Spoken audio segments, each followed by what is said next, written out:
各位午安，多謝大家嚟採訪行政。Good afternoon. Thank you for coming to this press conference on improving district administration to build a better community.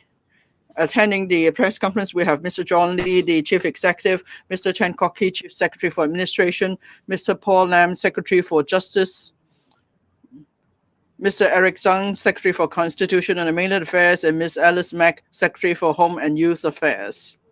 The Chief Executive will first say a few words, and then we will show a short video. After that, the Chief Executive will invite the relevant officials to speak, and then the floor will be open to questions. As you ask questions, please limit yourself to no more than 2 questions.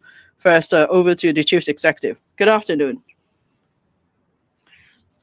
I'm calling this press conference today to announce the proposal to improve district administration and build a better community. Now, first, I would like to review the issues that we need to tackle in the review. First, for the 6th term of the District Council, the term started in 2020. A large number of district councillors committed acts that were against the duties of them as district councillors. They also took various actions against the duties as district councillors. They advocated Hong Kong independence. They helped the Black Flag violence. They were opposed to the national security law, and they tried to obstruct the governance of this of the SAR government. They tried to create conflicts and cause division in the community, and they ignored livelihood issues. So they did not try to promote the livelihood of the people as the district councils were supposed to do, and so they acted in a way that were in contrary to the interests of Hong Kong. And many of them refused to swear allegiance, and so they used various pretexts to resign. For some of them, the oath was considered invalid, so they were disqualified. They refused to acknowledge that the People's Republic of China is the sovereign state of the Hong Kong SAR. Some 300 district councillors were disqualified or resigned. Originally, there were 479 members. Now there are less than a third of them are still in office. That is, 146 of them are now in office. This is not acceptable. So we need to put things back on the right track. And that the government needs to improve district administration in a fundamental manner. We need to enhance district governance and enhance the capacity of the district administration so that the public could benefit. And this is also in line with the expectation of the public of the district councils. Now, this proposal to improve district administration is based on 3 guiding principles. First, we must put national security first and foremost. There must be full and accurate implementation of the one country, 2 systems. Secondly, we must fully implement the principle of patriots administering Hong Kong. And thirdly, we must give full realization to the executive-led government. So there are 2 parts to the review. First, we want to enhance the functions and reform the composition of district councils so that institutionally we will put things back on the right track. And then the district councils will be back to the position and as stated in Article 97 of Basic Law. That is, district organizations are not organs of political power, and they are to be consulted by the government or district administration and other affairs, and also the responsible service in such fields. And second part of the review is about improving the district administration framework as a whole. So we want to enhance our central or coordination powers and functions. Now, I'd like to highlight 6 points. First, the composition of the district council. For the 7th district council, there will be a total of 470 district councillors, similar to the 479 members for the 6th term of the district council. There will be appointed members from geographical constituencies, and also members from various district committees. The ratio will be 4 to 4-2, with 2 being those elected from geographical constituencies. And there will also be 27 ex-officio members. So those who aspire to become district councillors may take part in the work of the district council through multiple channels. The second point is the vetting of eligibility. We need to ensure national security, and we need to ensure the full implementation of the principle of patriots administering Hong Kong. So there will be a quite eligibility vetting mechanism. Whoever wants to become a district councillor, the person must go through this eligibility vetting mechanism. Third point, the functions of district councils. District council must make sure that their functions are again in line with Article 97 of Basic Law. That is, they are not organs of political power, so we need to be politicized district councils, and there must be full realized manifestation of the executive-led government model. So first, chairman of the district councils will be the district officers of the relevant district. This will make sure there will be better coordination and leadership. After reform, the district councils will play a role that supports the government. They will help the government to tap the powers of the districts. They will also help us to better plan district services. And then they must help us to bring the people together and secure the support of the public. At the same time, they will provide inquiry and referral service to local residents. Fourth point, the honorarium of district councillors. We need to support district councillors in performing their duties, so they will receive comparable remuneration and honorarium as under the current system. Fifthly, the monitoring system of the work of district councillors. We will introduce a system to monitor the performance of district councillors to make sure they are performing their duties properly. And for those who act in a way that is not in line with public expectation, we will carry out investigation. Depending on the gravity of the situation, we will take necessary action. So these are the 5 points in relation to the reform of the district council. The 6th point is that the government will enhance the district administration framework.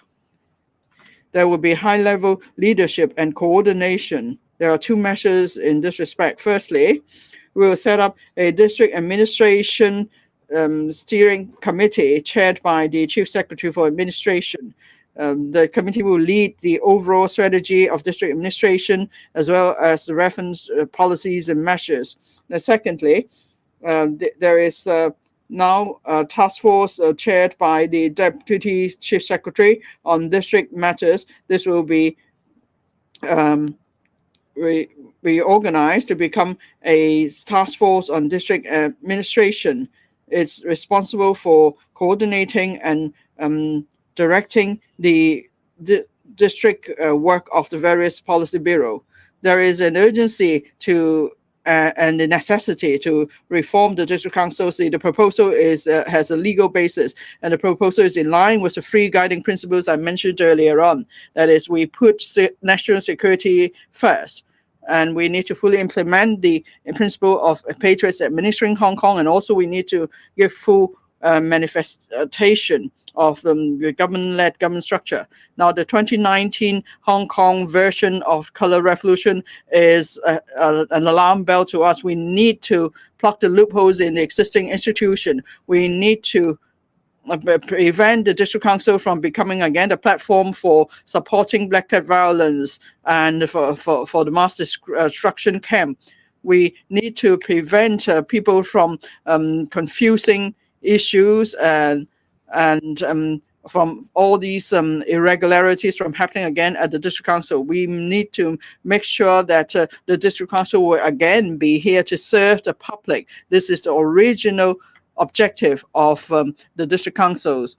So this proposal is formulated having regard to the actual circumstances in Hong Kong. This is a proposal that will ensure the long-term stability and prosperity of Hong Kong. This is also a proposal that will improve district administration, and it is an effective means to make sure that the governance will serve the public better. Now I invite you to watch a short video.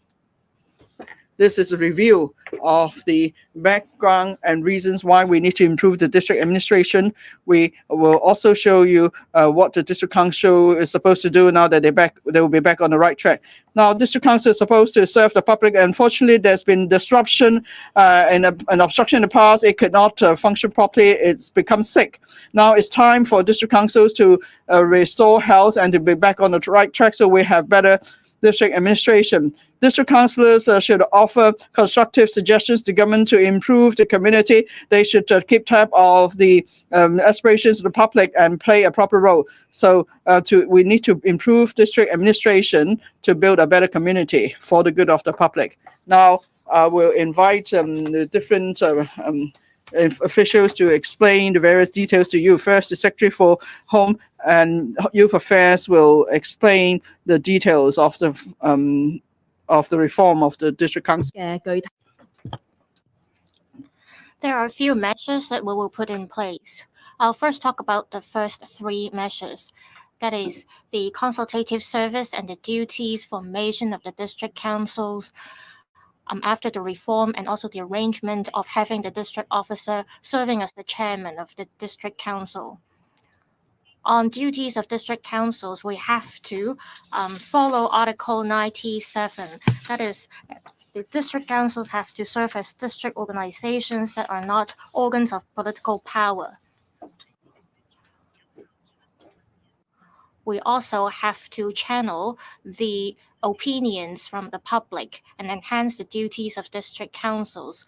We have 9 functions of the district councils listed out here. And we stress that district councillors should reach out to the general public from time to time and also collect public opinions, and also ensure that there are consultative services as well as referral services. Also, it has to make the coordinating effort to ensure that residents in the community can be served well.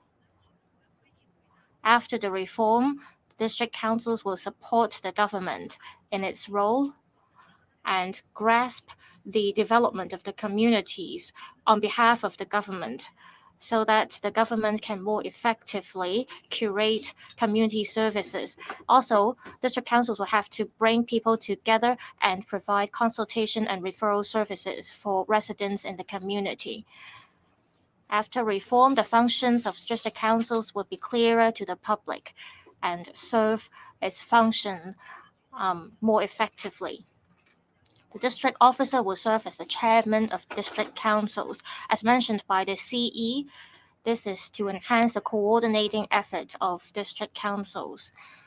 The new chairman will have the power to formulate the agenda of district councils meetings and also appoint committee members and appoint district councils to be members of the various committees. This is to show the executive-led approach of the system and to ensure that it can support the policy implementation of the government. District councils and the 3 area committees or local committees, as well as care teams of the various districts, will be led by the government, and this will ensure an effective coordination between the various bodies to enhance the governance level, to ensure that the lives of people can be improved.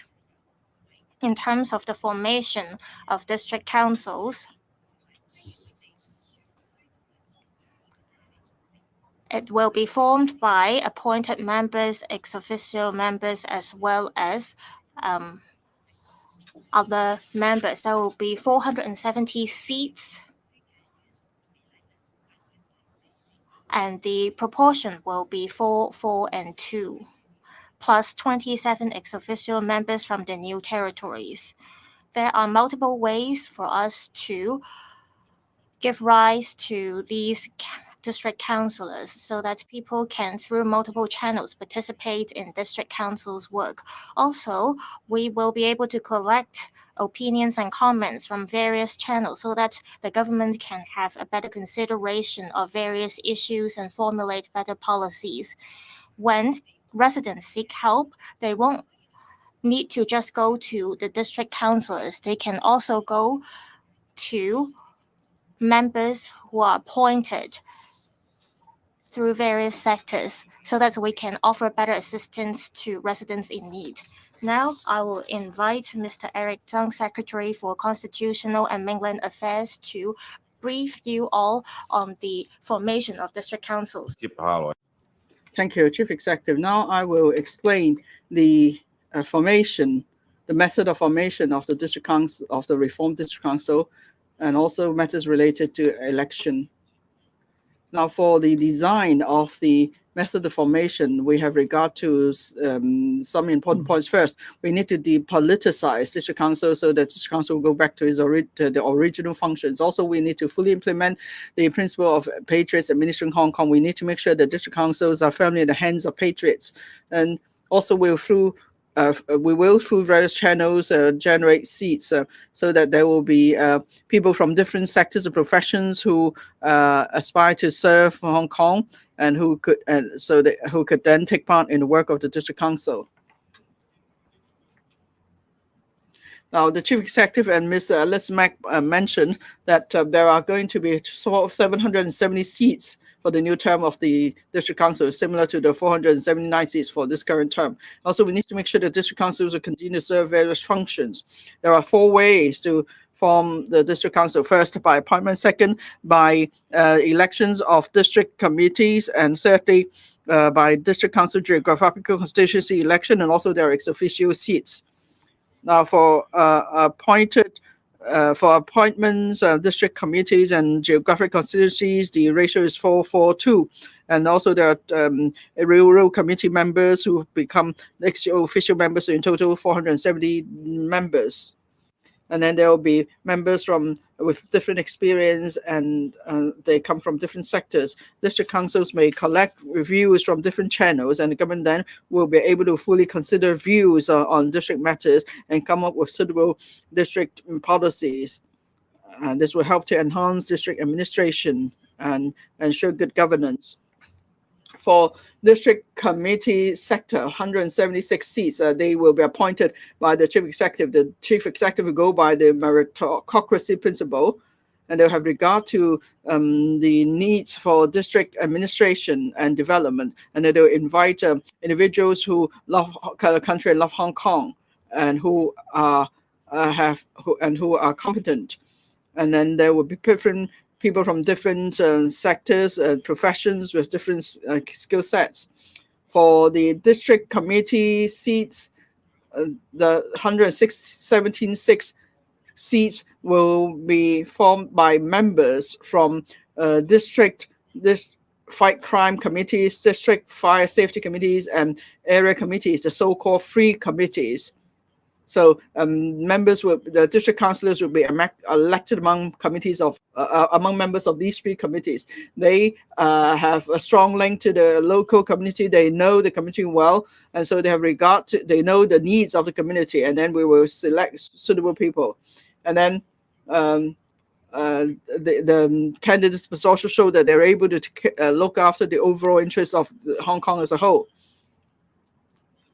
Now, by introducing members from the 3 committees, that will help to correct the existing problem that we have, that is district councillors may become overly politicized, and so also they may focus too narrowly on local issues and interests. Instead, we will by introducing these members, they will have regard to the bigger picture, and then they will also bring with them expertise and other skills, knowledge about the district. And for geographic constituencies, there will be 88 seats. We propose to divide Hong Kong into 44 geographical constituencies for district council. We'll adopt a 2-seat single vote system, and then local electors will elect the councillors of the choice. Now, there have been criticism that when there were too small, when the geographical constituencies were too small, district councils tended to focus on narrow issues for a local area. So now with bigger constituencies, then the district councillors so elected will have regard to the bigger picture and regard to the overall interest of the district. Now, for the district committee sector, each candidate must have the nomination of 3 members each for each of the 3 committees, but then they do not have to be the members of the 3 committees. As for the geographical constituency election, again, the candidates must have the nomination of 3 members each of the 3 committees, and they must also be nominated by no less than 50 voters in the relevant constituency. And then there will be the 2-seat single vote system for GC and block vote system for the district committee sector. Now, well, if we have nomination this way, then we can make sure that those who run as candidates are firmly, are firmly linked to the relevant district or constituency. And then for members of the 3 committees, they know the district well. So if they are to nominate candidates, they will make sure that these candidates also know the district well. And then as for eligibility vetting, the district council is primarily to help the government collect public opinions and implement government measures and also respond to public aspirations. So it is an important part of the district administration structure. That's why we must make sure that we fully implement the principle of patriots administering Hong Kong.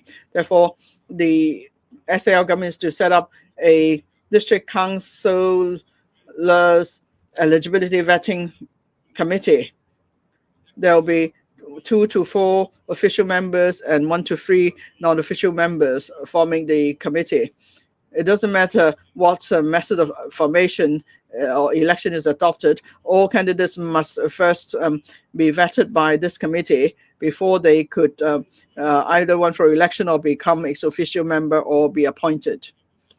And also they have to declare whether they uphold the basic law and swear allegiance to the SAR.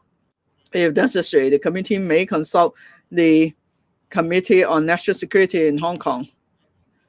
As for the relevant requirements on pledging allegiance, these are spelled out in the positive and negative list under Section 3AA of the Interpretation General Clauses and Interpretation Ordinance, Interpretation General Clauses Ordinance. Now, we are running out of time for arranging the election, so we will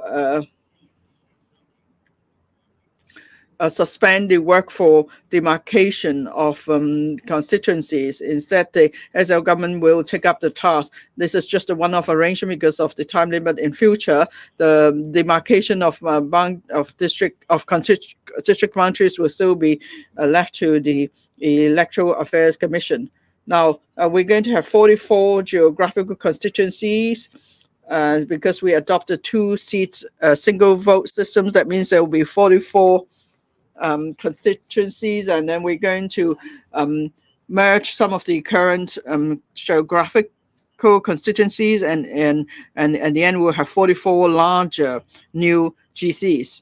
Now, for the current boundary demarcation proposal, we have had regard to different factors such as the population size, the distinct features of a district, links to the district, and so on.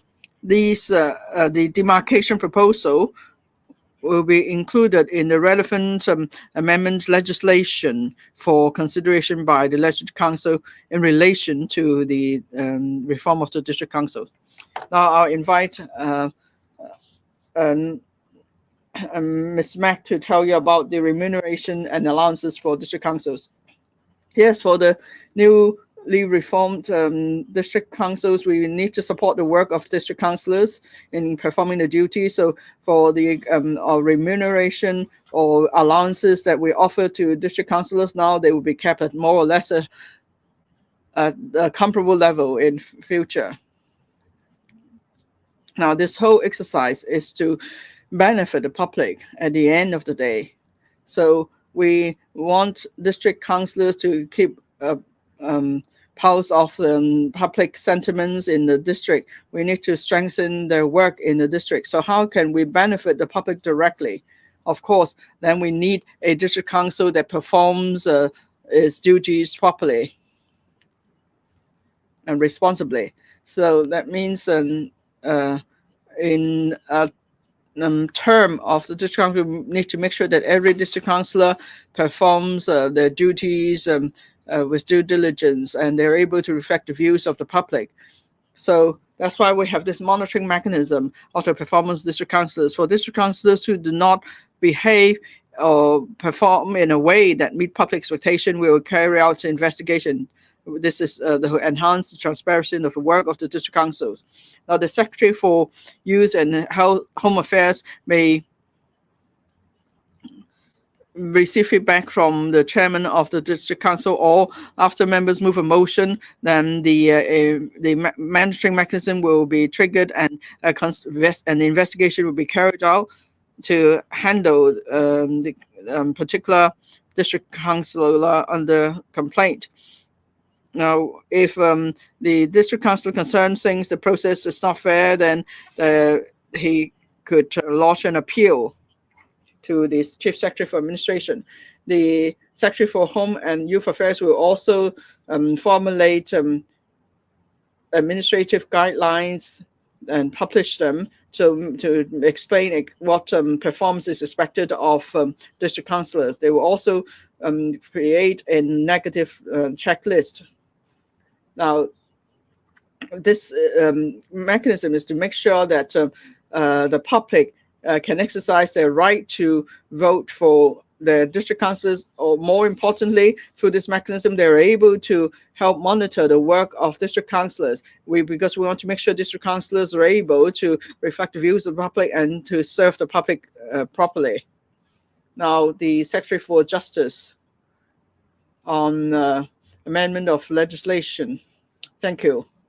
The SL government is now actively drafting the relevant amendment bill to implement these changes.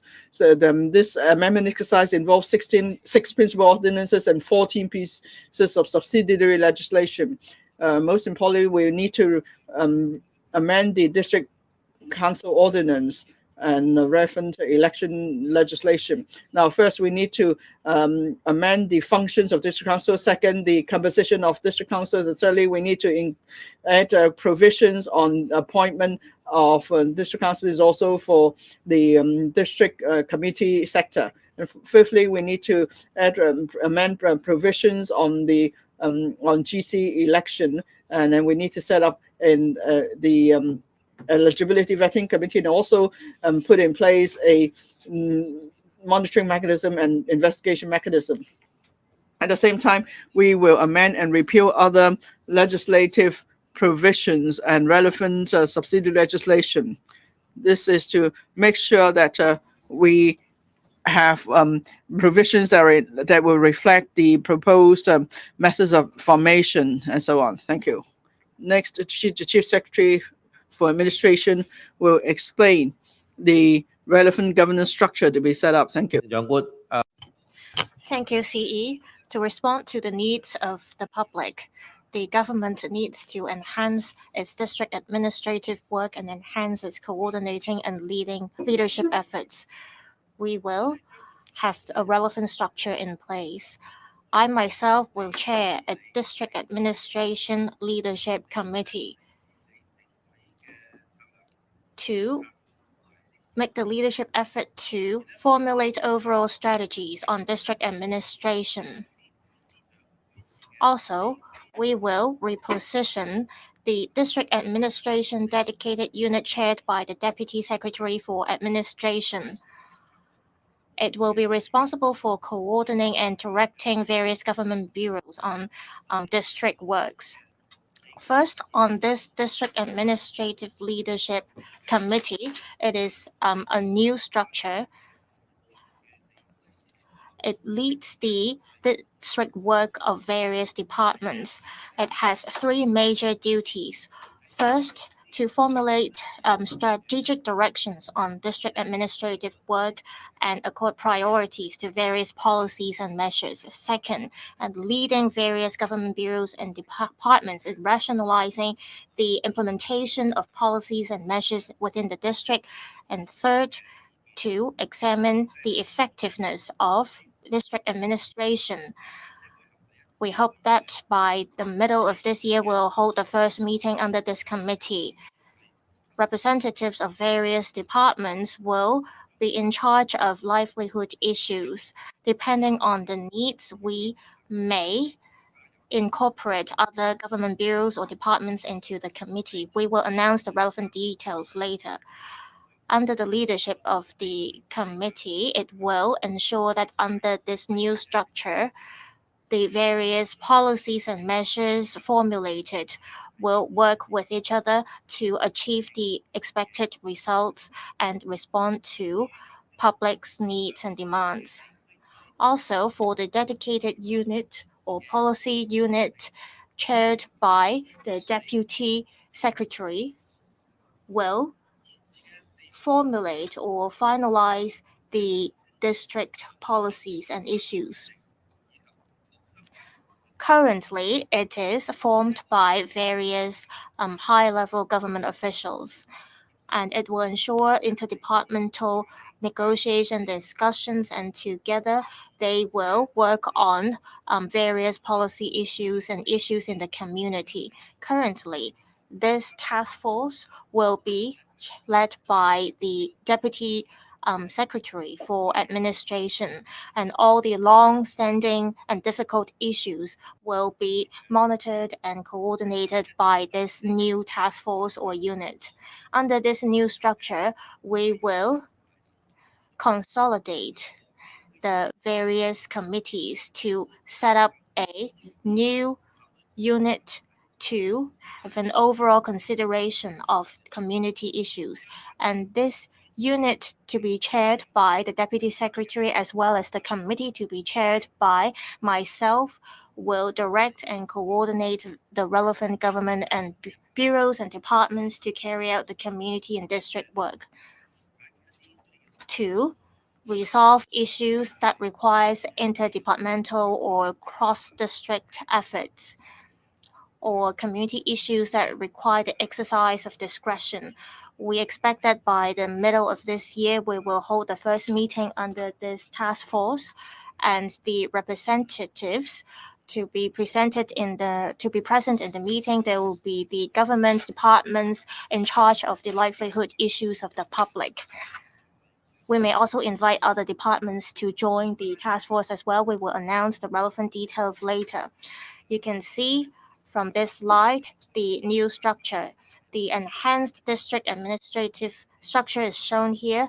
It is led by the committee to be chaired by myself, and below it we have the task force to be chaired by the Deputy Secretary for Administration, and below it we have the district officers and the area committees to be chaired by district officers, and you can see the relations of the 3 committees as well as district councils and care teams here.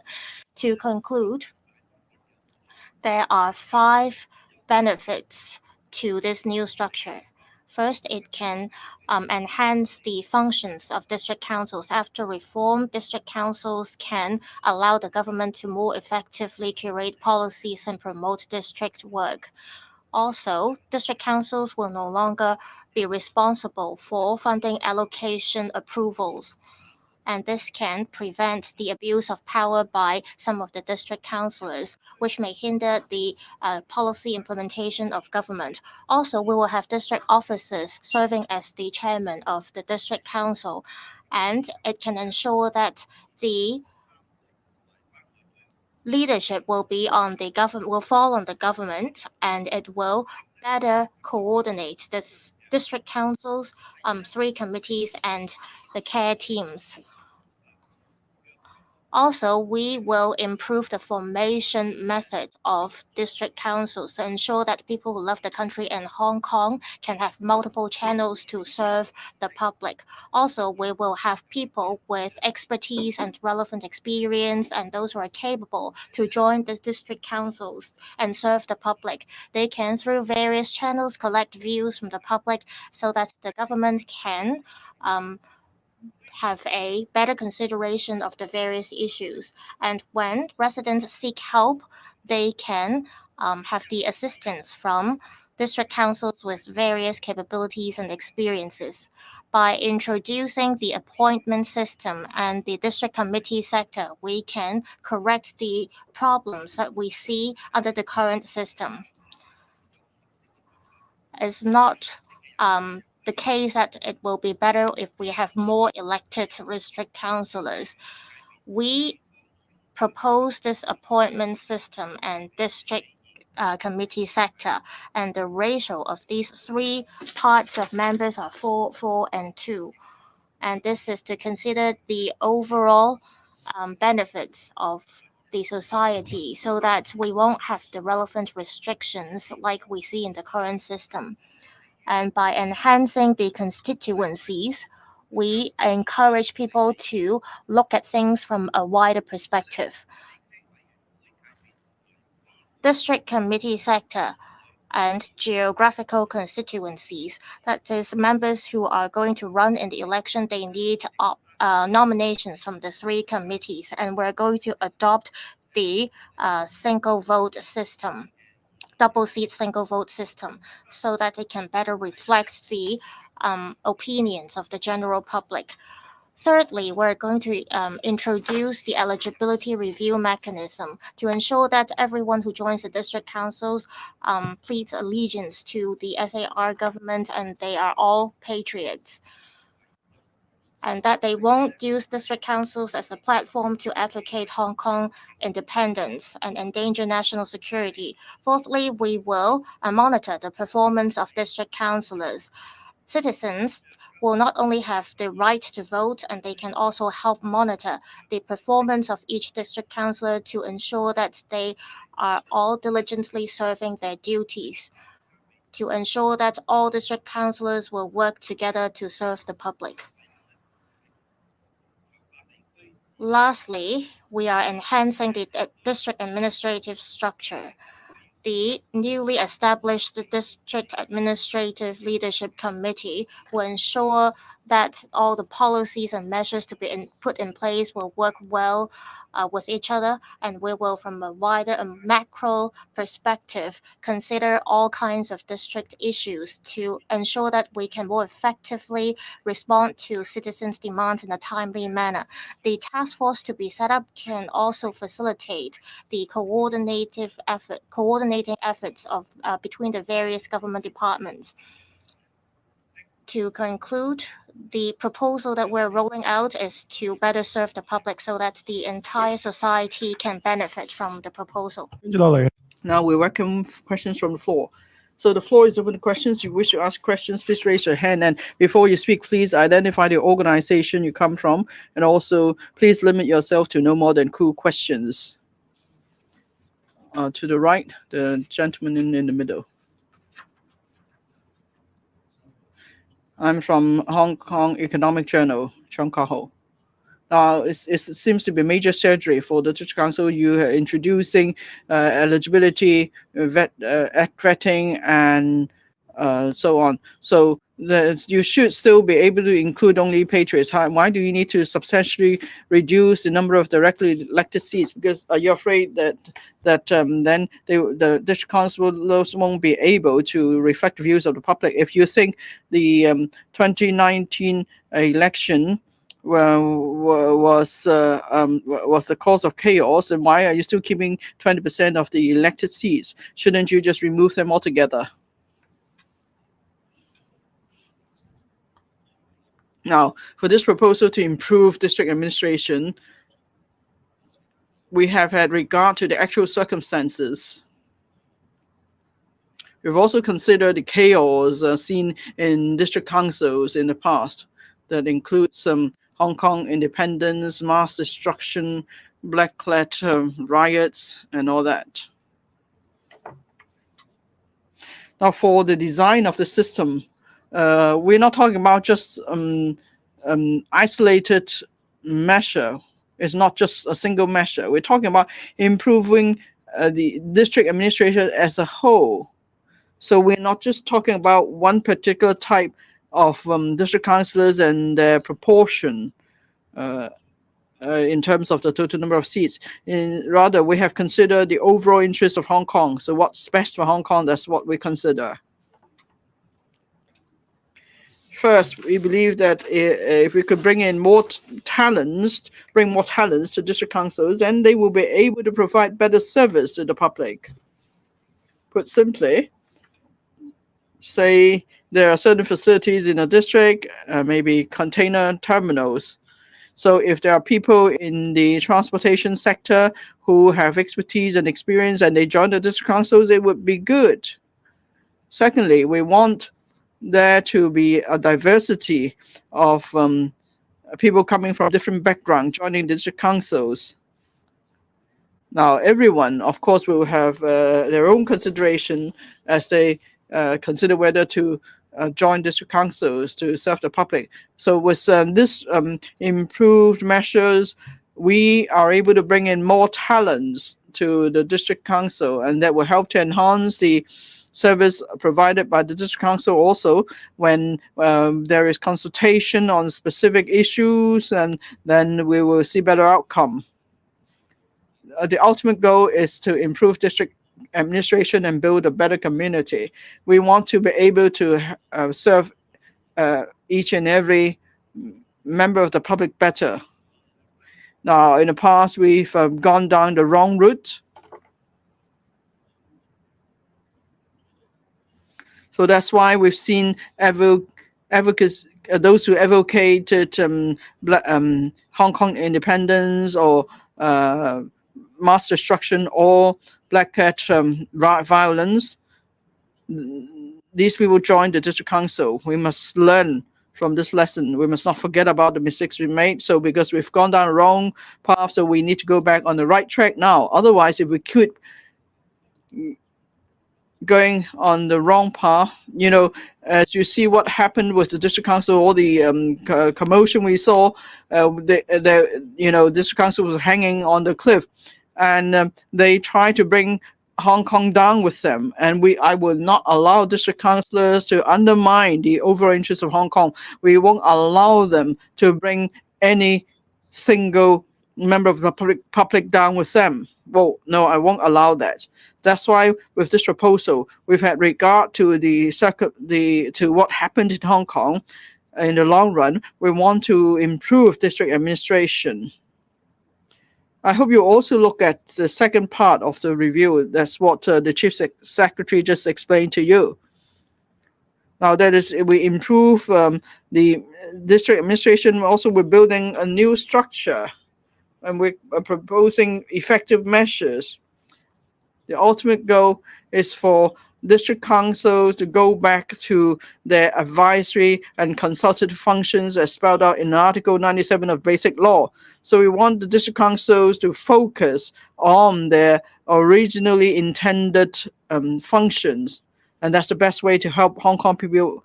And in the long run, because of good governance of the Hong Kong, the public will benefit. And that's why we are proposing these improvements to district administration. Next, please. To the left, the front row, the lady in gray. Question from the South China Morning Post. You repeatedly highlighted the impact of the 2019 protests on district administration, but now we already have the national security law and the society has been back to normal. But the a proportion of directly elected seats will be even lower than that of the district boards in the 1980s. So is this a regression as suggested by some? And second question, is the government aware of the potential drawbacks of having district officers to chair the DCs? Say top-down management might stifle voices from the community and there could be no sense of ownership to the council. And last question, with the new nomination requirements, would the legitimacy of the bodies be affected if there are no pro-democracy members decided to join the upcoming polls? Thank you.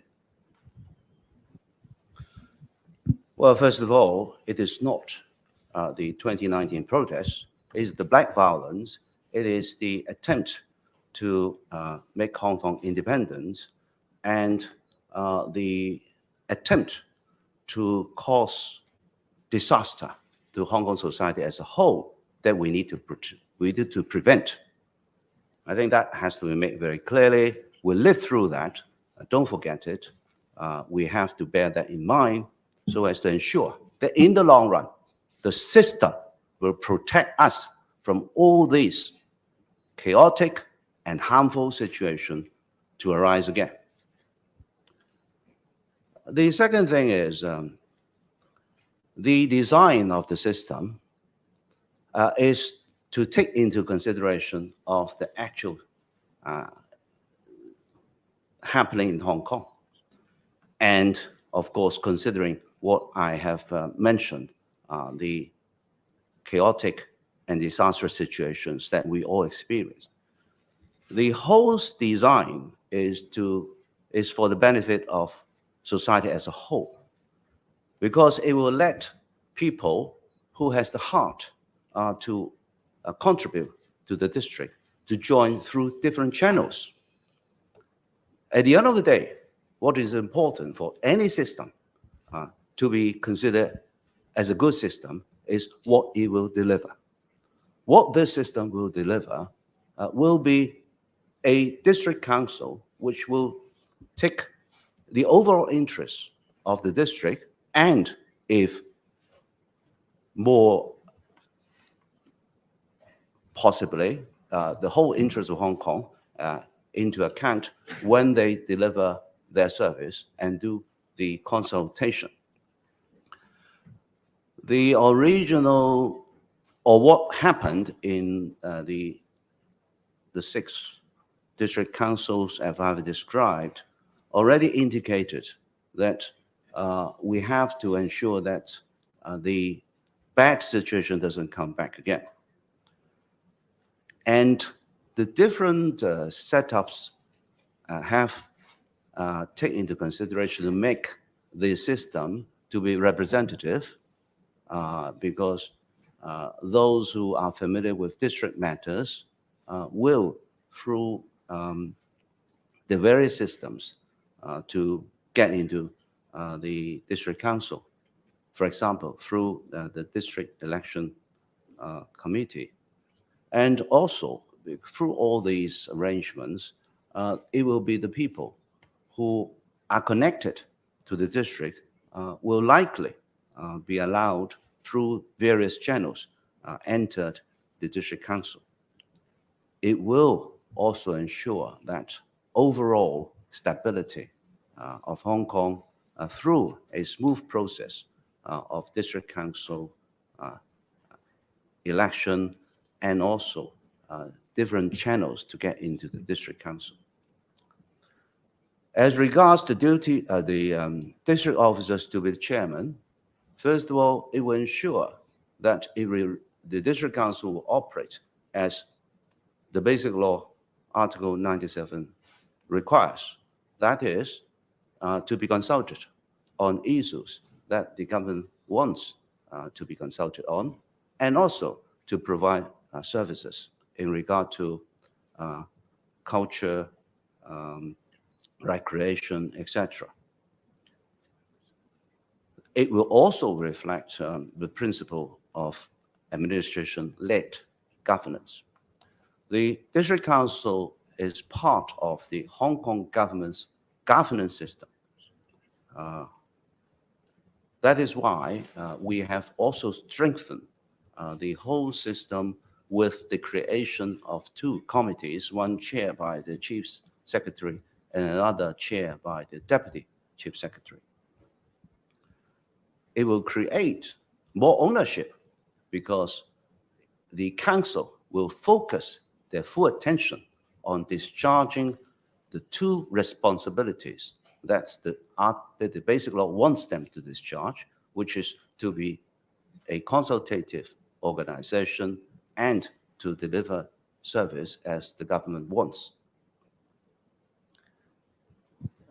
As regard legitimacy, I think the Council's legitimacy is derived from what it achieved for the benefit of society.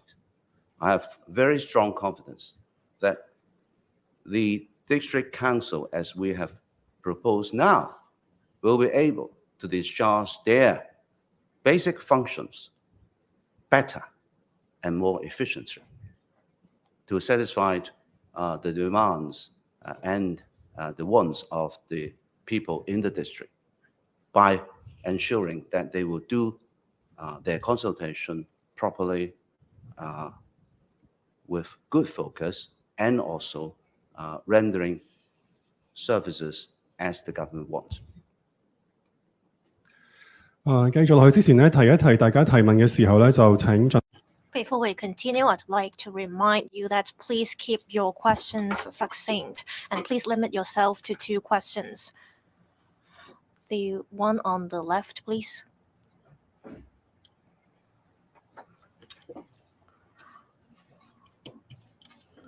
I have a question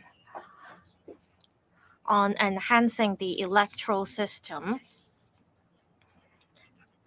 How is it going to help the implementation of patriots administrating Hong Kong, and also what kind of effects will it have on people's livelihood? Thank you. I have mentioned about 3 principles just now, and I have taken them into consideration in our design. One of the principles we considered is the patriots administrating Hong Kong principle. We want to rule out the possibility that people who betray the benefits of the general public and betray the benefits of the country will not join the district council because they will act against the interests of the country and the general public. We need to implement the patriots administering Hong Kong principle. That way, we won't waste any time or effort in things that are not supposed to be done in district councils, because we're supposed to be loyal to the basic law. According to Article 97 of the Basic Law, district councils should be district organizations which are not organs of political power.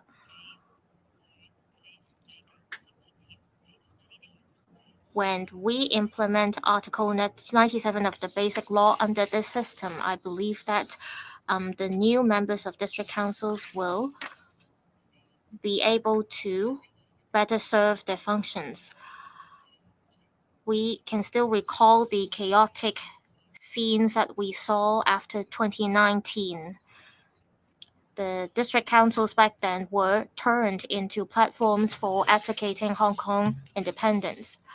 After the implementation of the principle of patriots administering Hong Kong, we won't have to be worried that district councils will become district organizations that violate the interests of the general public or the country. Also,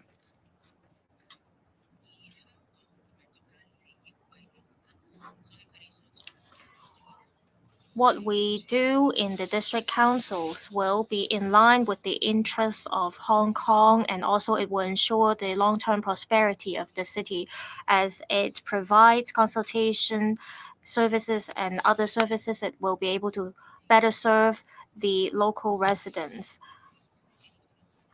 So it is in line with our target of improving district administration to build a better community. It will also better respond to the needs of the general public.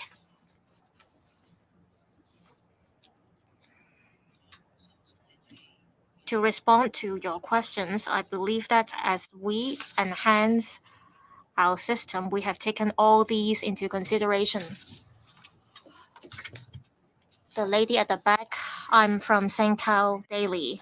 In 2019, one district councillor had to serve 17,000 citizens. So every 100,000 people, there was one district councillor serving them. I would like to ask Ms. Mack, you have served in the district council. In the district, there are various types of residents. Do you think the new system will really reflect the public opinion? Do you think it is appropriate for you to appoint district councillors to serve them?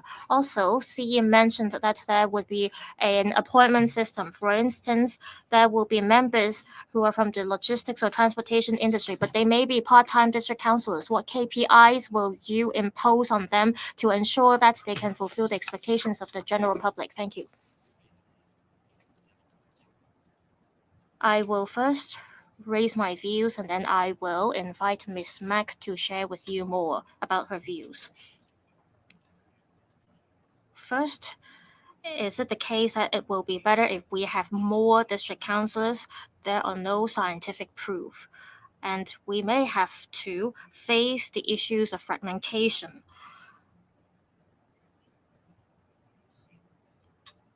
If one district councillor has to serve a very small district, then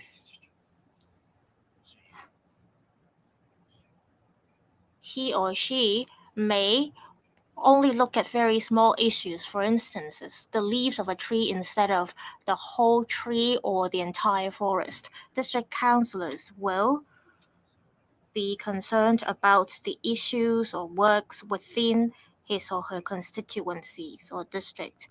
If we look at it from a wider perspective, any districts or constituencies belong to part of the city. If a district is served well, then it will benefit the entire city. So we have to focus on district affairs, and at the same time, we have to have the mentality to consider the overall situation. If we focus too much on the small issues, it will not be ideal. We should not only look at the leaves of a tree, but we should look at the entire tree. So I hope that we can all take into consideration the overall benefits of Hong Kong. And Hong Kong is not an individual city or isolated city. We're competing with other cities in the world. In order to enhance our competitiveness, we have to have the mentality of considering a bigger picture. If we don't do that, we will fall behind in terms of competitiveness or international rankings. Secondly, the three types of district councillors will all serve their functions. They will discharge their duties in district councils. I think what is most important is who we elect or appoint into the district council. Be they from district committee sector, be they ex officio members of district councils, they have to provide good services to the community. I hope that we're able to have the best people to join the district councils. So the relevant knowledge, expertise, and visions of district councillors matter. In terms of KPIs, we saw the chaotic situations in district councils. Some district councils overthrew proposals that benefited the public. And that's why we are introducing this monitoring system to monitor the performance of future district councillors. I'll defer to Ms. Mack to elaborate more. The ratio you mentioned was not entirely correct. Under this enhanced system, the total number of district councillors we will have is similar to that we have now. That is, the number of district councillors serving the public will not decrease. As mentioned by the CE, the various types of district councillors will work together to better serve the general public. Our vision is that we want to bring together efforts from different sectors. Say a resident from a community, if he or she needs to seek help, they may go to the district councillor. However, the problems faced by the residents may not be restricted to the street or the community that they live in. It may be from other districts, and the district councillor may tell that person that it's not his or her constituency. We hope that residents from the community will be able to seek help easily. So we hope district councillors will work together.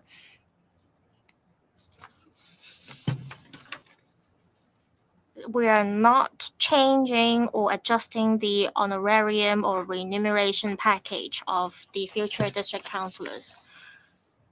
Under the enhanced system, district councillors from various sectors, they may set up joint offices. And we'll be able to see more of these offices under the new system. So we'll have more district councillors, more service points to serve the general public. So we'll be able to see the synergy effect. And for citizens, they will be able to seek help more easily. In terms of KPIs, we may have experts or people with certain expertise joining the district councillors through various channels.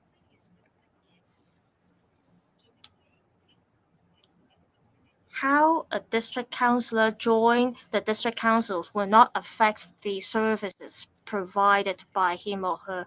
I have served in the district council before, and I was a part-time or appointed district councillor. Some district councillors, they wholeheartedly serve the public. They want to provide quality services to citizens.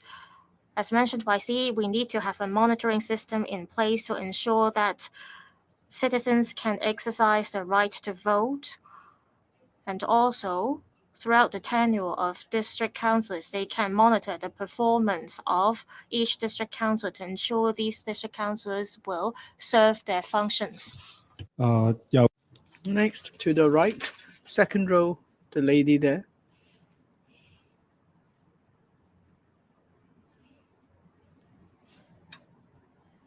I want to ask about appointed seats. You mentioned the principle of meritocracy. So what sort of conditions need to be met for someone to be appointed? How could you enhance their legitimacy?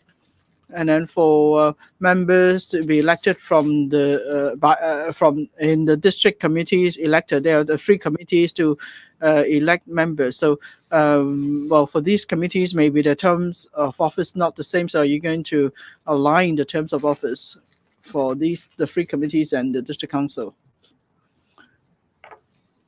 Well, let me reply to your questions first, and I'll invite other colleagues to answer your other questions. First, on the appointment of members, this is not a new system.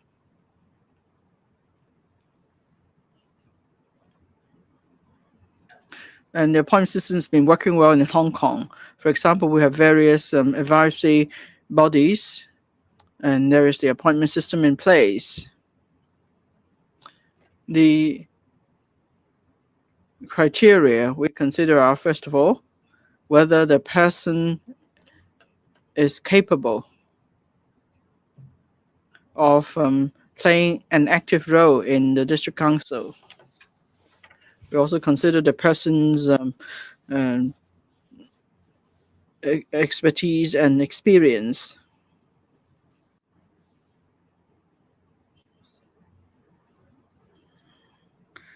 Of course, we also will try to assess if a person is able to perform his duties dutifully, because all district members are expected, district council members are expected to perform the duties dutifully. So we have the 3 department secretaries and 13 heads of bureau, and then we have many departments. And so in our day-to-day work, we do come to know many persons in the different districts. So for someone we appoint, we'll have regard to the person's knowledge, experience, competence, and so on, and we'll assess if the person is able to perform her duties as district councillor, and also whether the person is committed to such duties. So put simply, we adopt the principle of meritocracy. We will assess whether the person is going to contribute positively to the work of the district council, and that's what will guide us. Ms. Alice Mack? Well, we have for the 3 committees, the members are all appointed by the Home and Youth Affairs Bureau. For the terms of office of the 3 committees, they've been aligned. And for these 3 committees, members there are familiar with the local districts. So if we ask members there to nominate candidates, then it will help us to identify candidates who know the districts well. As for the terms of office and the terms of reference of the 3 committees, we will of course move with the times and see if there is a need to make any changes to the arrangement for the 3 committees. But then for now, the members of the 3 committees are someone who've been serving the community for a long time, so they know their own districts well. And if we ask them to help identify candidates in the district, they are actually the best persons to go to. To the left there. I'm from TVB. There were appointed seats in district councils before, but then with the 2012 constitution reform, appointed seats were abolished. Now you're restoring appointed seats. Would you call that retrogressive step? The second point, now for the directly elected members, the candidates have to obtain 9 nominations from the 3 committees. Why is there a need for such a nomination procedure? The government kept stressing that you want to identify suitable persons to join the district council. So are you saying that there will be screening first by the 3 committees before you will allow the public to vote for them? Do you have no trust in the choice of the public?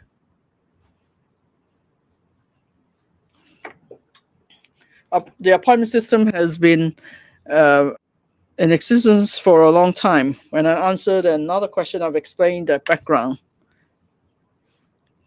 Well, we always have regard to the actual circumstances in, working out a system at a particular time. And we always have regard to the overall interests of Hong Kong. You all know what happened in 2019, the black-clad violence, advocacy of Hong Kong independence and mass destruction. We have to make sure this will never happen again. Now, have we seen such chaos in the past? Of course, before there were such chaos, and then the consideration may not be so comprehensive. Here we talk about risk management. We have seen certain risks happening, so of course we need to formulate measures to deal with that. Otherwise, there will be seeing the same chaos again, undermining the interests of Hong Kong. We don't want to see advocacy of Hong Kong independence and mass destruction. We don't want to see black-clad violence or riots, because Hong Kong will suffer. So when there is the need to do something, we have to then take action. And that's why I have now come up with this proposal to improve district administration. Now, we have assessed all the circumstances. Now,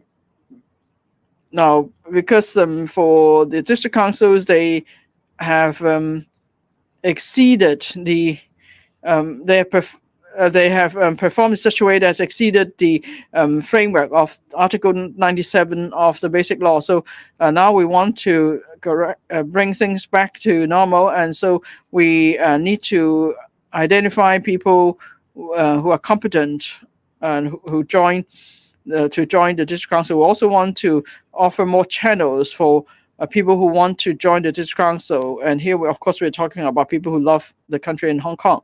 And of course, if we want to tell if the system is good or not, we then have to see whether the system will deliver the results we want. And the results are we'll be able to help the public, and we'll be able to help individuals the best we could. And so, having considered all these factors, we've come up with this proposal. On the nomination requirement, perhaps Ms. Mack and Mr. Zhang can give you more information. Mr. Eric Zhang first. Thank you. For the nomination arrangement involving the three committees, I've explained that. Now, the three committees are important, comprised of important stakeholders in the district. These people know the district well. They are dedicated to their district. So if they nominate candidates, we could enhance the representativeness of the candidates. We'll also make sure that candidates know the district well. This will also make sure that there will be a good link and communication between the three committees and the district council, and then they could all work together more closely. That's why we have included this nomination requirement involving the three committees. Next, please. To the right, the front row, the lady there. From AFP. Mr. Lee, throughout this whole process to this moment, if my observation is right, you have been avoiding, or maybe you're not avoiding, but you have not been using or mentioning the word democracy, democratic, or democratization. Does the government also find it very hard to convince the people that this is a democratic or a democratizing arrangement for the district council? And in fact, the directly elected seats, the percentage now 20%, is even lower when the district council were first came into being in 1982. Is the current government less confident than the British colonial government in terms of giving residents a very basic right to choose their community representatives? Actually, the democratization of district councils has been a decades-long effort that were also supported by the government, because it was the last reform in 2013 to 2016 that bring us the district council today. So when the government said a wrong path was chosen in the past, is it also saying that the past administration of Hong Kong SAR chose a wrong path by democratizing the district council? Thank you. Well, first of all, I have to correct you in mentioning that the colonial government. 首先呢，殖民地政府呢，當時呢，佢所引入嘅進程呢，某程度上呢，其實係同基本法呢並不兼容嘅。亦即係基本法入邊所講區議會嘅職能。基本法咧係清楚列明咧，係區議會係一個諮詢嘅機構啦，同埋係要提供服務嘅機構嚟嘅。咁我哋有不同嘅問題要處理啦。喺2019年之前呢，冇人係會預期咧係有黑暴嘅出現。或者有人呢係鼓吹港獨嘅，係對香港呢係要造成災難。香港特區政府呢係盡力呢係引入一啲政策，係為香港嘅整體利益而着想。但係當特別嘅情況發生嘅時候咧，我哋就要確保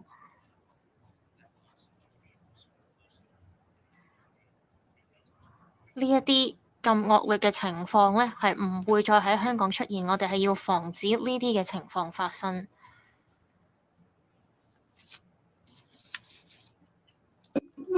咁因此咧，我哋就提議有呢一個新嘅方案咧，係完善區議會嘅體制。我認為咧，對香港咧最好嘅就係透過體制去改善。首先，我唔認為咧，單純去計有幾多個直選嘅議席咧，就係代表佢係咪民主。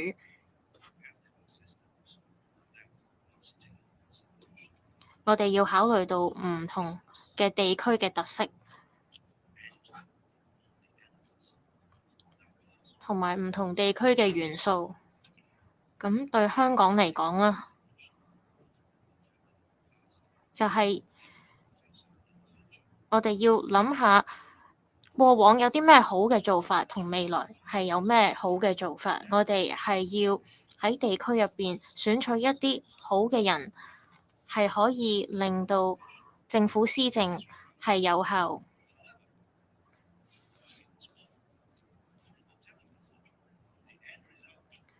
無論呢個區議員係點樣選出嚟，如果最終嗰個結果係一個災難嚟嘅話咧，咁呢個都唔係一個好嘅體制。